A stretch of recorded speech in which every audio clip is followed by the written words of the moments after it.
Welcome to Liverpool City Region Creating Careers. Students, please go to our website where you will find all the student resources for this session. Jim, would you like to introduce today's presenters? Yeah, today we've got Ian Kay from Cruise Liverpool, the cruise liner terminal in Liverpool. Good morning, everyone. My name's Ian Kay. I'm the Marine Operations Manager at Cruise Liverpool, which is also run by Liverpool City Council, which is why I am currently sat in emergency planning in Kirkdale. What I'm going to do is I'm going to talk to you a little bit, not just about the cruise terminal, but about careers in the maritime sector and careers ashore and afloat within specifically the cruise industry. So just a little bit about myself, how I've ended up as the Marine Manager at Cruise Liverpool. Joined the Navy at 16, spent 12 years ending up as an electronic warfare leading hand, which in turn had seamanship responsibilities, driving seaboats, navigation, stuff like that. And that's led me on to specialising in marine operations. If you have a look in the bottom left-hand corner, there's a picture of me in a dashing camouflage type uniform, and done a spell of time with the Royal Navy Reserve, which has a whole branch dedicated to maritime trade operations, which set me up nicely. And that there is an 8-month posting in Dubai that I had. Upon leaving the Navy, left the Navy and then done 13 years in the Fire and Rescue Service as the Marine Rescue Team Leader. So got to know the river very well in that 13 years. Obviously, operating on a rescue boat, you get to see places, parts of the river that you wouldn't normally see, especially on the larger vessels. And this time last year, May last year, ended up getting the job as the Marine Operations Manager at Liverpool Cruise Terminal. So, as I mentioned before, Liverpool Cruise Terminal, it's owned and managed by Liverpool City Council. Currently 5 of us in the office to run the cruise terminal, overseen by Head of Cruise, Angie Redhead, who is the Head of City Assets. If anyone's seen documentaries or television programmes, which include the cruise terminal, you see Angie's face. Obviously, I'm not good looking enough to be the face of the cruise terminal, so we use Angie.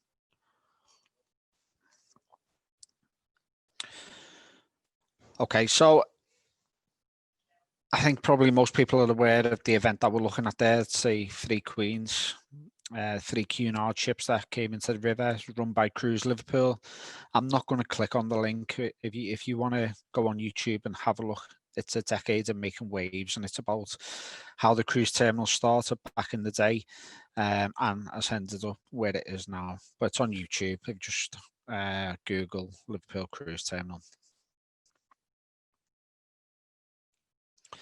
So 3 Queens, obviously massive event, not just for the cruise terminal, but for the whole city. They reckon there was up to 1 million people at one point lining the banks of the Mersey on both sides, which saw the coordinated movement of 3 massive cruise ships in what essentially is a relatively shallow river.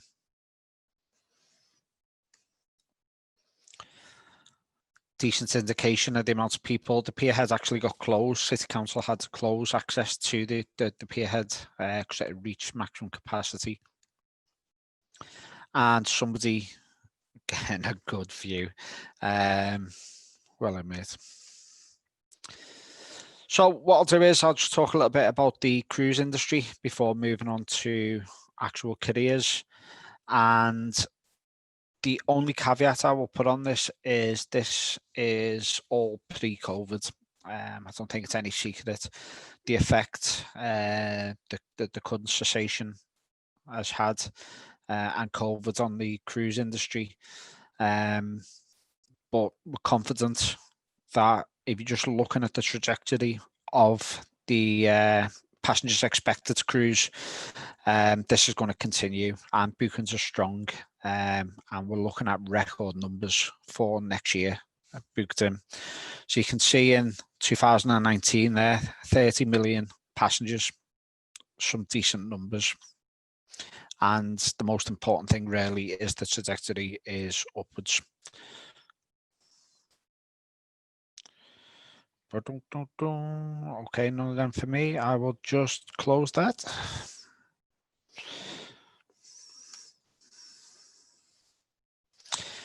Okay, and it's all about economic impact, especially for Liverpool Cruise Terminal, which is run by the City Council.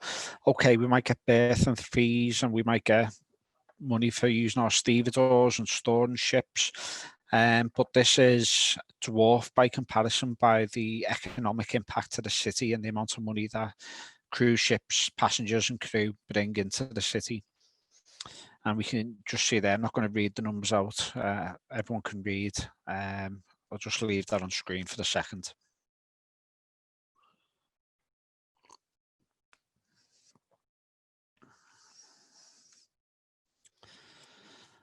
Okay, this slide here is it's what they call the order book. So this is cruise ships, brand new cruise ships being built, and this is an indication of where the cruise industry is going, and you can see that the amount being spent currently in build is building right the way up to 2022. And we're talking hundreds of millions of pounds of ships being built at the moment and actually in the yards. So this is definitely a good sign for the cruise industry.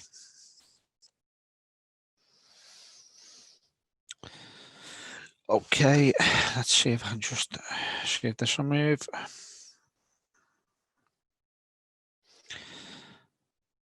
Okay, and there we have some good numbers actually for Liverpool Cruise Terminal. If you have a look back to 2019 when we, 2009 when we had 14 ships with an economic impact of £1.8 million, to see where we were forecast to be. Obviously COVID has an impact on 2020 of an economic impact to the city of £13.1 million. It's an amazing amount of money, with 134,000 international passengers to the city coming in and spending the money and coming in to see the city.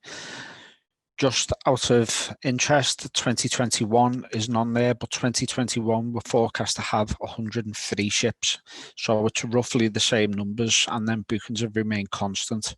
In fact, we're still taking bookings now for 2021 for cruise ships to come into the city.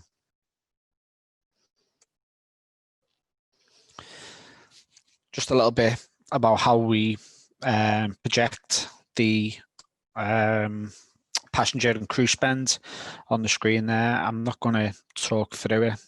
Everyone can see it on the screen. But the headline number there really is £12 million in 2019 economic impact to the city. And overall, since the cruise terminal opened, 60 odd million pounds. It sounds like a throwaway term, economic impact, but that's money that's going into the pockets of local businesses, whether that's people storing the ships, the cafes, the bars, the restaurants around the city. That's real money going into people's pockets.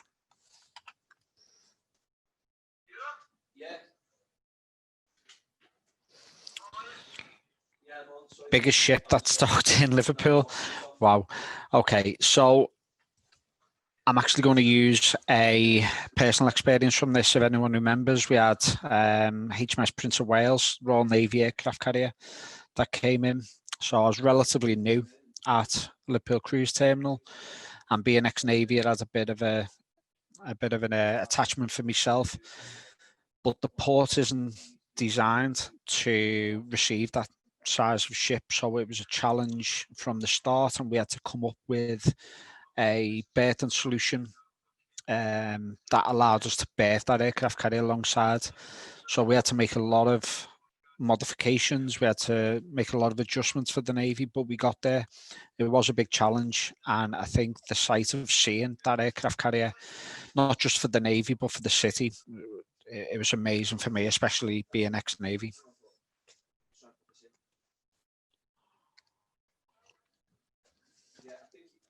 Okay, so obviously curtailed by COVID.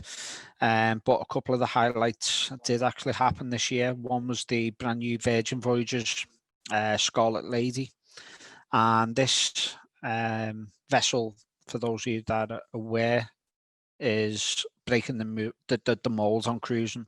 So everyone thinks potentially as cruising as being an older market, maybe the tuxedo and the captain's table. This Scarlet Lady was designed by Richard Branson to bring in the younger market. And we're actually looking, potentially myself, at going on a cruise at the Mediterranean, which takes in Barcelona, Ibiza, onto Funchal, Madeira, and then across to Miami. Complete with nightclubs, casinos. Yeah, the Virgin Voyages brand new ship, Scarlet Lady, did break the mold. We actually had a night on it when it came into Liverpool. It was a really good night. The other end of the scale, the bottom right hand corner, we've got Hertie Gruten, the Fridtjof Nansen. And the reason this was a highlight is the cruise industry is becoming more and more environmentally aware. And this is run by a hybrid system which minimises the impact of cruise vessels on the environment and is making cruising more and more environmentally friendly. And again, this will mean nothing to you other than seeing pictures of cruise vessels, but they're all essentially larger vessels that we're welcoming into Liverpool. Disney, I think most people are aware of. And that was the CGI. I should actually take the time to replace this with an actual picture of the aircraft carrier that we brought alongside into Liverpool.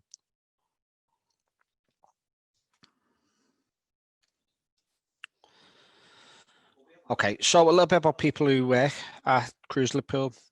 We run it's a mixture of a volunteer and paid scheme where we have cruise ambassadors. Generally, it's without stereotyping, it's people who are retired, have a little bit of time on the hands, and they'll come and make sure that the visitors to the city get a good welcome, and they're made aware of some of the things they can go and do in and around the city.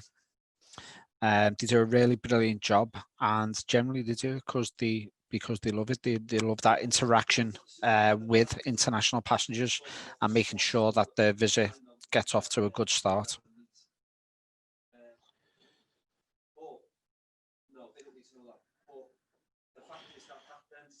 I'll go on to jobs in maritime in a second. I'll just carry on boarding you for one more second about Cruise Liverpool. I'll come on to that. Liverpool's report scores highly. You can see there if we just skip through the numbers, but the lower numbers are the UK average.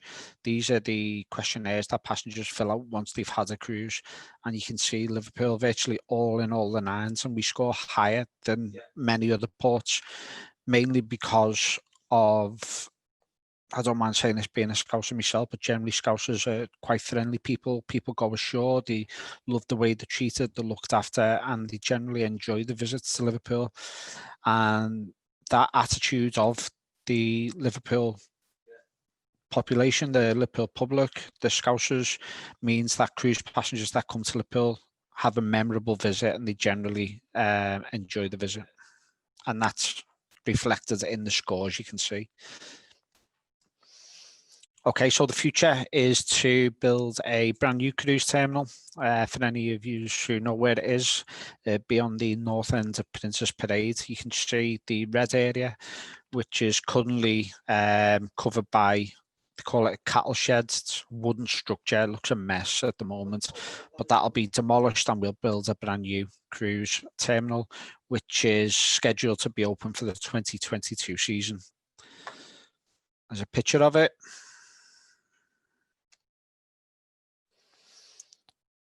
Let's see if this works. It's a quick fly through of the new cruise terminal.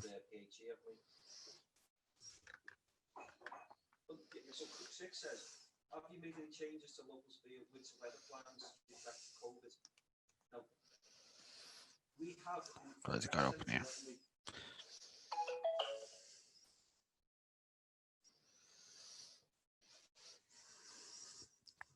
Just stay silent a moment while this flies through. The cost of this, by the way, we're looking at £80 million. and that £80 million coming from a local authority. Local authorities can only borrow money where we can prove that we can make it back. So for a local authority to be spending £80 million on a new cruise terminal is a confidence booster in itself for the cruise and Liverpool in general, in that they've actually proved that we can get this money back over the term of the loan.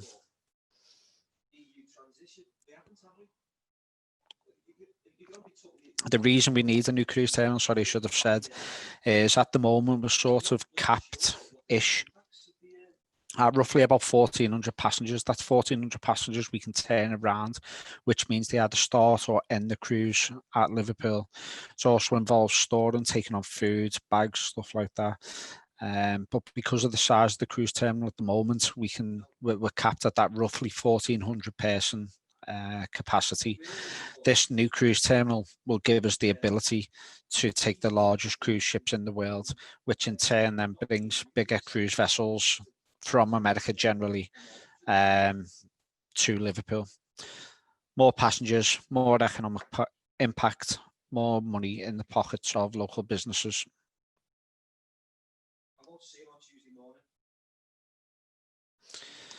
Yeah, sorry. So where can you find out? If you go on the Cruise Liverpool website, then there's a full list of cruise schedules, cruise ships on there. 2021 isn't up yet. We tend to make a big deal of the announcement, and this potentially is going to be a record-breaking year for us next year with 103-ish ships scheduled. That's not including naval and working ships. Done that. Okay, sorry, yeah, they're building a 200-bed hotel as well. Without going into too much detail, the 200-bed hotel is for this turnaround operation that we're talking about. We have two different types of operation: a turnaround that I've just mentioned, but also a transit where the cruise ship comes in, the passengers get off, and then at the end of the day, they sail again. The 200-bed hotel is for the turnaround side of it, and passengers will come and stay the night before and potentially the night after the cruise. Okay, not going to read these out all in one go, but in fact, I've got a little video. I'll show you a little video about positions available on cruise ships. Take about 3 minutes. Just bear with me a sec. So what kinds of jobs are available on a cruise ship? In many ways, ships are like small floating cities. And just like in a city, there are all kinds of professionals who help run and keep it functioning at its best.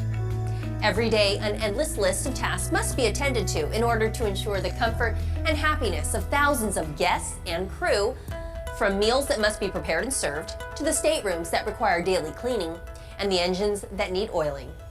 From the bulkheads that must be painted, to the computers that need programming, to the money that needs to be counted, and the shows that must be performed. Hundreds of jobs are performed by our onboard team, all of them working as a single team in perfect unison. The types of jobs aboard our ships are categorized in two major areas: the marine operations and the hotel operations divisions. Let's begin by exploring our marine operations division and the many professionals that collaborate to take us safely where we need to go. The deck team is in charge of everything related to the navigation and safety of the ship. It includes, among others, the captain and first officer, along with most of the bridge crew. And they work very closely with the engine team, who are in charge of, well, the engines. Actually, it involves making sure all the ship's main power systems, propulsion system, and ship's firefighting systems are working at all times. These include officers who work in the engine control room and bridge, plus the engineers, technicians, maintenance experts, and oilers that work directly on the engines deep inside the ship. Supporting both teams, and really the overall functionality of the entire ship, is the electrical department, handling all aspects of power distribution throughout the ship, from the propellers to the vanity lights in the cabins. The environmental department is also part of marine operations. They are in charge of all of the ship's environmental management systems, including waste disposal, recycling, and save the waves, a program implemented fleet-wide to promote environmentally responsible practices at every level of our daily operations. Working hard to keep our guests and crew safe while on board is our security team. They are also in charge of security during embarkation and disembarkation of all persons and provisions. Finally, some of our brands offer great opportunities for on-the-job training for students from nautical universities around the world. The cadet program is a unique chance to learn under the tutelage of some of the leaders in the field on some of the most advanced ships in the world. This wraps up the Marine Division, the workforce that keeps the ship safe, powered, and moving 24 hours a day, 365 days a year. Without insulting the intelligence too much, the hotel operation side of it is pretty much the same as a hotel on a shore. It's the same sort of functions, and obviously the same type of job. I think I just seen a question there about careers on ships. I think somebody mentioned it's like a small city, so not just relevant to cruise ships, but to the merchant navy in general. The people, whether they're engineers, electricians, whatever takes your interest, there will be a job on that ship that reflects that in some way, in the same way as there would if you worked ashore. Maybe a little bit of a difference with the deck crew.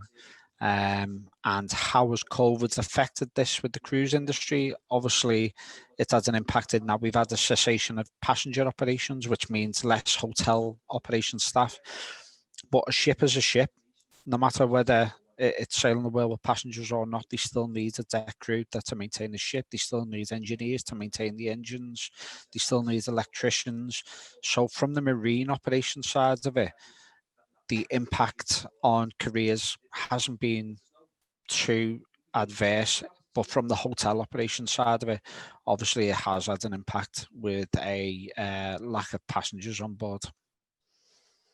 Can I just add in, there was a young girl I met once who was a nursery nurse and she wanted to go around the world, and we got her a job as a nursery nurse on one of the cruise ships, and she didn't realize that. And this is why we're running these sessions, is to make people aware of the pathways that are open to people. Sorry to interrupt. It's fine. I appreciate that, Jim, and that just goes to show. I mean, the reason I put that list on the screen there, that the sort of standard merchant navy jobs that people would expect, the deck crew, the engineers. But if you have a look on the list there, expedition leaders, medical staff, lifeguards, beauticians, massage therapists, these are all jobs within the cruise industry that are sort of the same as a small town, as I mentioned. So in the same way as I did when I was 16, if you want to go and see the world and make a career at the same time, that's why I did it. And that's what makes the cruise industry really attractive, I think, especially with the range of careers available. Are there any types of jobs that would include overseas travel? Yeah, of course. And it's not all work on cruise ships either. The crew do get ashore, the crew get out. Generally, they'll take it in turn. So if one crew member gets ashore in one port, then their opposite number will work, and then they'll swap that round. So you do get to see the world. I won't tell you a story about crew that I met in Barbados. That's for somewhere else. How can you apply to be a cruise ambassador? It's actually run by the Liverpool City Council. If you go on the City Council website, we take volunteers. It's full training and uniform involved. There's no pay, unfortunately. It's a voluntary role, other than we provide you with lunch and some expenses like taxi fare, petrol, that type of thing. Ian, just while you're on that, because we've had quite a lot of questions this week around students obviously looking for volunteering roles. What sort of age do you need to be a cruise ambassador? There's no set age. Sorry, I was a bit stereotypical before by mentioning it's generally older people, but that's just because that's the demographic at the moment. Anyone can volunteer. From a student point of view, we actually take volunteers, especially trying to give an example. When we have the manned ships in, Yeah. the crew and the passengers are generally German. So what we'll do is we'll go out to local colleges, universities, and we'll ask for German students, not German nationality, students that are learning German, and they'll come and they'll be able to interact with the passengers. So if they've got a question, I don't speak any German, I can direct them to one of the students that are volunteering, and they'll answer the question for them. They get a little bit of experience interacting with someone with German, and the passenger gets the benefit of having someone speaking their own language. Even little things like the signage. If the signage is in England, we've had Spanish students come in before and help us design signage in Spanish so passengers can find a way around the terminal and into the city centre. So there are opportunities there. There's no set age, it's an open age. And again, if we can help, then we will. The office, I'm not going to go through the different job titles. Each of us has got a different role. Obviously mine being marine. Security is an obvious one. For anyone who doesn't know what a stevedore is, they tie up ships, they store ships, and they don't just work at Liverpool cruise terminal. That could be in the dock system, it could be in the Manchester Ship Canal, it could be at Camel Leads. Real good bunch of lads actually. Tourist information, again, things you wouldn't normally expect to be associated with marine. The ambassadors. Students, don't forget to check out the Creating Careers roadmap to evaluate today's session. The employer video links and resources are all available on our website. Go to growthplatform.org/talent/careers hub. If you've got any further questions that you want to send in to us, please send them to the Careers Hub at growthplatform.org. Thanks for joining.